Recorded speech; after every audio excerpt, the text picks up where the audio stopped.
Film की शुरुआत में हम एक 16 साल की लड़की को देखते हैं जिसका नाम मरी होता है, जो समुद्र किनारे बने एक छोटे से गांव में रहती है, जहां सब लोग तकरीबन गुजारा करने के लिए फिशिंग करते हैं, यानी मछलियां पकड़ने का काम। अभी फिलहाल वो अपने चेकअप के लिए एक डॉक्टर के पास आई थी, क्योंकि अचानक ही पता नहीं कैसे इसके जिस्म पर एक अजीब सा निशान बन गया था। हालांकि इसे चोट भी नहीं लगी थी। डॉक्टर अच्छे से उसका चेकअप करता है, खास तौर पर उसके नाखून और दांतों को, फिर कहता है कि डरने की जरूरत नहीं है, कोई खतरे वाली बात नहीं। इस निशान पर इतना ध्यान ना दो, ये जल्द ठीक हो जाएगा। मरी जब घर आई तो हम इसकी फैमिली को देखते हैं, जिसमें उसके सिर्फ मोम डैड थे। उसकी मोम की हालत ठीक नहीं थी, क्योंकि वो पैरालाइज थी, यानी कि अपाहिज, चल फिर नहीं सकती है, ना ही बोल सकती है, हर वक्त व्हील चेयर पर ही रहती है। इसीलिए उन्हें खाना खिलाना, नहलाना, कपड़े बदलवाना सब कुछ मरी ही करती है। रात को जब वो सोने की तैयारी कर रही थी तो उसकी नजर अपने सीने पर गई, जहाँ वो अजीब सा निशान बना था। वो निशान कम होने की बजाय अब और बढ़ता जा रहा था। और फिर ऐसे ही कुछ दिन और गुजर गए, और अब क्योंकि मरी थोड़ी बड़ी हो चुकी थी और उनकी माली हालात भी बस ठीक ही थी, खास अच्छी नहीं थी, तो इसीलिए वो एक फिश पॉइंट पर जॉब करना शुरू कर देती है, जहाँ पर मछलियाँ पैक की जाती थी। आज जॉब पर उसका पहला दिन था, जहाँ काम उसे फिश पॉइंट का मैनेजर सिखा रहा था। एक बुरा वर्कर जिसे कोई भी अच्छे नहीं समझता था, वो दूर से खड़ा होकर मरी को बड़ी अजीब नजरों से घूरता जा रहा था। यहाँ मरी की नजर एक डिलीवरी बॉय पर गई, जो मछलियाँ हर घर में देने का काम करता था, जिसका नाम डैनियल था। वो भी मरी को देख रहा था। दोनों एक दूसरे को पहले ही नजर में पसंद आ गई थी। अब जब डैनियल मछलियाँ उठाकर जा रहा था तो उस बुरे वर्कर की वजह से वो नीचे गिर गया, जिससे उसकी सारी मछलियाँ भी नीचे गिर जाती है। ये देखकर मरी जल्दी से उसकी मदद करने आई और इस तरह उन दोनों की बात शुरू हो गई। इसके बाद मरी जब खराब मछलियाँ बाहर फेंकने गई तो वो बुरा वर्कर उसे मछलियों वाले कचरे में फेंक देता है, जो पूरी तरह खराब सड़ी मछलियों और पानी से भरा हुआ था। खैर थोड़ी ही देर में मरी वहाँ से बाहर आ गई, जहाँ बाकी वर्कर भी खड़े हुए थे, लेकिन वो हैरान होने की बजाय ऐसे खड़े थे जैसे कोई नॉर्मल चीज हुई हो, और तोड़ फिर तालियां बजाने लगते हैं, ये कहते हुए कि काम पर पहले दिन सबका वेलकम ऐसे किया जाता है। काम खत्म करने के बाद जब वो घर आई तो देखती है कि आज भी हमारे घर डॉक्टर आए हुए हैं, जो उसकी मॉम को लेकर बड़ी सीरियस बात कर रही थी, और अपने साथ एक फाइल भी लाए होते हैं, जो अभी उन्होंने हाथ में पकड़ी हुई थी। लेकिन जैसे मरी अंदर आई वो फाइल को अपने बॉक्स में बंद कर लेते हैं, जैसे वो ये सब कुछ मरी से छुपाना चाहते हैं। मरी अपने डैड से पूछती है कि क्या हुआ, सब खैरियत है, मॉम ठीक तो है, आज क्यों आई है डॉक्टर। उस पर उसके डैड कहते हैं, वो दरअसल बेटा तुम्हारी मॉम का हाथ थोड़ा सूज गया है, क्योंकि इसे हर रोज इंजेक्शन जो लगाने पड़ते हैं, तो इसका ही चेकअप करने आई है डॉक्टर। जिसके बाद डॉक्टर और उसके डैड उसकी मोम के हाथ को चेक करने लगे। जिस बीच मौका पाकर मरी वो फाइल चुराकर ऊपर भाग गई, जो डॉक्टर उससे छुपाने की कोशिश कर रहा था। उस फाइल को चेक करती है, जिसमें से एक्सरे, कुछ लोगों की डिटेल्स वाले कागज और कुछ अजीब तरह की तस्वीरें मिलती है, जिसमें बहुत बुरे और गहरे जख्मों के निशान थे। इससे पहले वो कुछ समझ पाती, नीचे से उसके डैड आवाज लगा देते हैं। तब मरी जल्दी से उस फाइल को छुपाकर नीचे आ जाती है। डॉक्टर जा चुका था और उसके डैड मोम के हाथ में वो डेली वाला इंजेक्शन लगा रही थी, जिससे उसकी मोम की हालत ठीक रहती है। रात को जब मरी बर्तन धो रही थी तो उसे अजीब सी आवाज आई। उसने जब चुपके से मोम डैड के कमरे में देखा तो बड़ा ही अजीब नजारा था। उसके डैड मोम के पूरे जिस्म पर क्रीम लगाकर शेविंग कर रही थी, यानी बाल उतार रहे थे। जो चीज मरी को अजीब तो लगी, लेकिन वो नजरअंदाज कर देती है, इस सोच के साथ कि जरूर मोम के बाल बड़े हो गए होंगे। रात को जब वो सो रही थी तो उसे अजीब से सपने आने लगे, जैसे कोई डरावनी सी औरत जो खून से लथपथ है वो उसकी तरफ बढ़ रही है। पर अगली सुबह जब उसकी आँख खुली तो वो इस सपने के बारे में ज्यादा ना सोचकर काम पर चली गई, जहाँ उसकी और डैनियल की बात और बढ़ने लगी। पर जो डैनियल का साथी था वो थोड़ा अजीब था। वो मरी को कहता है कि उसे ज्यादा फ्री होने की कोशिश मत करो। उसकी बात को अनसुनी करके मरी खाना खाने चली गई, जहाँ भी वो बुरा वर्कर उसे तंग करने से बाज नहीं आता। वो मरी के बारे में उल्टी सीधी बातें कह रहा होता है, जिन्हें वो मुसलसल नजरअंदाज कर रही थी। लेकिन जब उस वर्कर ने उसकी मोम के खिलाफ गलत बात की तो मरी से बर्दाश्त नहीं हुई, उसे गुस्सा आ गया। इसीलिए वो ग्लास उठाकर उसके मुंह की तरफ फेंककर मारती है। वो बुरा वर्कर पीछे हट गया, जिससे ग्लास उसके चेहरे पर लगने से बाल बाल बचा। इससे वर्कर को भी गुस्सा आ गया। जाहिर है ऐसे उनकी दुश्मनी और बढ़ गई। लेकिन मरी के इस जवाब पर फिश पॉइंट का मैनेजर काफी खुश नजर आ रहा था। ये अच्छा हुआ, ऐसे इसे मुंह तोड़ जवाब मिलना चाहिए था। अब शाम को मरी जब घर जाने की तैयारी कर रही थी तो तभी वो बुरा वर्कर अपने दोस्त के साथ वहाँ आ गया, मरी से बदला लेने के लिए, क्योंकि इस वक्त वो वो वहाँ अकेली थी। वो दोनों इसे पकड़ लेते हैं और बेचारे के साथ अजीब सा बर्ताव करने लगे। जबरदस्ती जब उसके साथ छेड़छाड़ कर रही थी तो हम मरी के जिस्म में अजीब सा बदलाव साफ साफ देख पाते हैं, जैसे कि उसकी वेन्स ऊपर उभरना शुरू हो गई थी। फिर नीचे बिठाकर उसका मजाक बनाने के लिए बुरा वर्कर जबरदस्ती उसे कच्ची मछली खिलाने की कोशिश करने लगा, जिससे उस बेचारे को बहुत बुरा लगा। वो रोने लगी। उसे ऐसे देखकर बुरा वर्कर बहुत हंसा और फिर वहाँ से चला जाता है।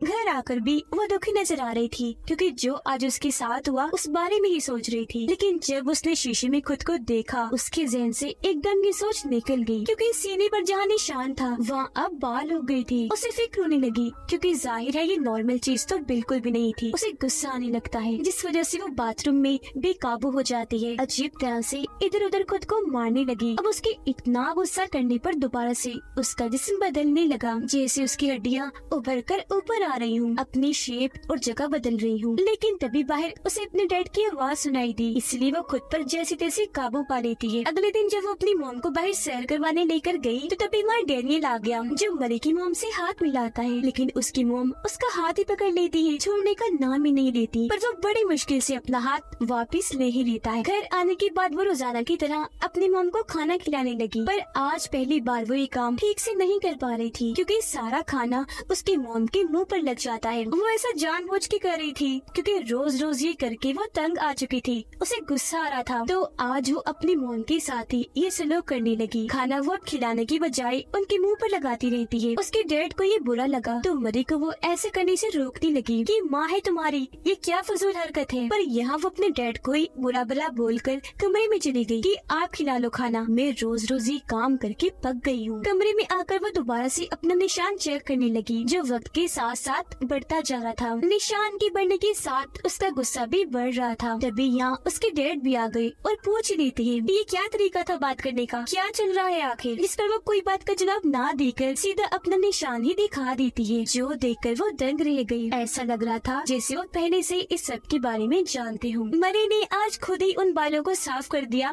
जो उसके निशान पर बन रहे थे, जिसके बाद वो उस फाइल को चेक करने लगी जो उसने डॉक्टर से चुराई थी। उसमें सबसे पहले एक शिप की तस्वीर थी, फिर कुछ जख्मी लोगों की जिन पर भारी हमले हुए थे, क्योंकि उनकी चोटों के निशान बहुत गहरे थे। आखिर में वो एक औरत के स्केच को देखती है, जिसका पूरा जिस्म बालों से भरा हुआ था। ये सब देखकर वो समझने की कोशिश में लगी थी कि तभी उसके घर दोबारा से डॉक्टर आ जाते हैं, जो इस बार मरी को इंजेक्शन लगाने आए थे, वही वाला जो उसकी मोम को भी लगाए जाते हैं। यहाँ भी वो अपना गुस्सा दिखा ही देती है। डॉक्टर के साथ बदतमीजी करके बगैर इंजेक्शन लगवाए वहाँ से निकल जाती है। घर से निकलकर वो सीधा उस शिप में पहुँची जिसकी तस्वीर मरी ने उस फाइल में देखी थी। शिप के अंदर आने के बाद जब उसने यहाँ चेक किया तो उसे बड़े बड़े पंजों के निशान दिखे, जिससे वो हैरत में पड़ गई। उसके दिमाग में और सवाल आने लगे कि ये सब क्या है, जिनका जवाब पाने के लिए वो सीधा फिश पॉइंट के मैनेजर के पास गई, क्योंकि छोटा सा गांव है तो सब एक दूसरे के बारे में जानते होंगे। पर यहाँ मैनेजर ने उसे ठीक से कोई जवाब नहीं दिया, बल्कि वो उसे लेकर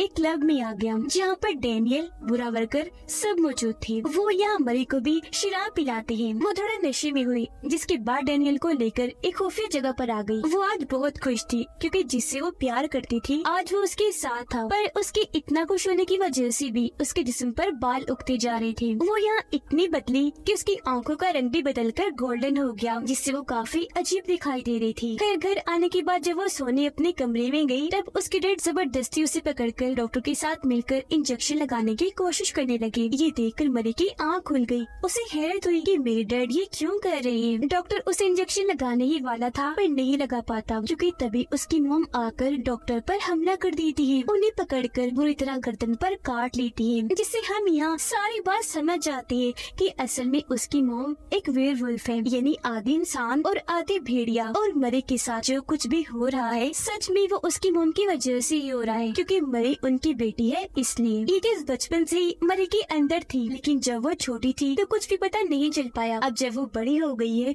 तो उसके सारे असरात दिखने लगे, यानी कि अब वो भी अपनी माँ की तरह वेयरवुल्फ बन रही है। यही वजह है कि उसके डैड बार बार इंजेक्शन लगाने की बात कर रहे थे, क्योंकि वो जानते थे कि उससे मरी अपने कंट्रोल में रहेगी।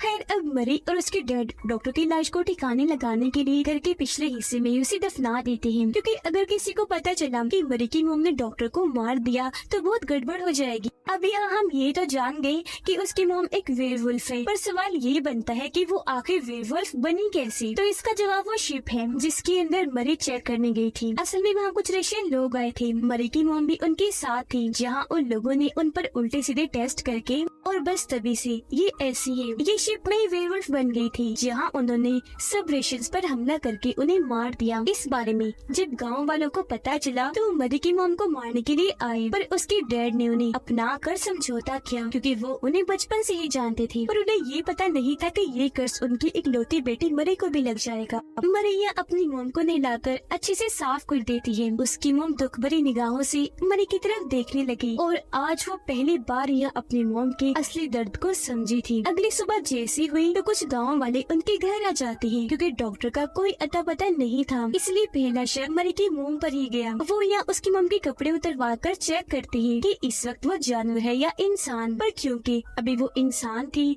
तो गांव वालों को वहाँ से जाना पड़ा। लेकिन वो शक भरी निगाहों से बार बार पीछे मुड़कर उसे देख रहे थे, क्योंकि पूरी तरह उन्हें तसल्ली नहीं हुई थी। शाम को मरी काम से जब घर लौटी तो घर का दरवाजा खुला हुआ है। उसे अजीब लगा, इसलिए वो जल्दी से घर के अंदर आकर चेक करने लगी, जहाँ उसे बार टब में अपनी मॉम की लाश दिखी, जो देखकर वो काफी दुखी हो गई। उसे काफी गहरा सदमा लगा। इस बात का डर था वही हुआ। उनके जाने के बाद गांव वाले चुपके से यहाँ आए और उसकी मॉम को मारने के बाद ऐसे फेंक कर चले गए। मरी काफी टूट गई, रोते रोते अपने डैड को कॉल करती है। तब उसके डैड जल्दी से घर आए। अपनी वाइफ की लाश को देखकर वो भी काफी दुख में चले गई, पर अब उन्हें इस बात की फिक्र थी कि अब गांव वालों की नजर मरी पर होगी। उसकी मॉम का फ्यूनरल किया जाता है, इन्हें दफनाया जा रहा था, जहाँ पर गांव के सभी लोग आते हैं। यहाँ पर मरी और उसके डैड बड़ी मुश्किल से खुद को संभाल रहे थे, पर जब भी लोग चर्च में थे तो मरी देखती है कि मेरे सारे नाखून उखड़ रहे हैं। हालांकि मरी कोशिश कर रही थी, पर उन्हें छुपाना मुश्किल था, क्योंकि नाखूनों से निकलने वाला खून हर जगह टपक रहा था। लेकिन फिर आखिर में मरी ने फैसला किया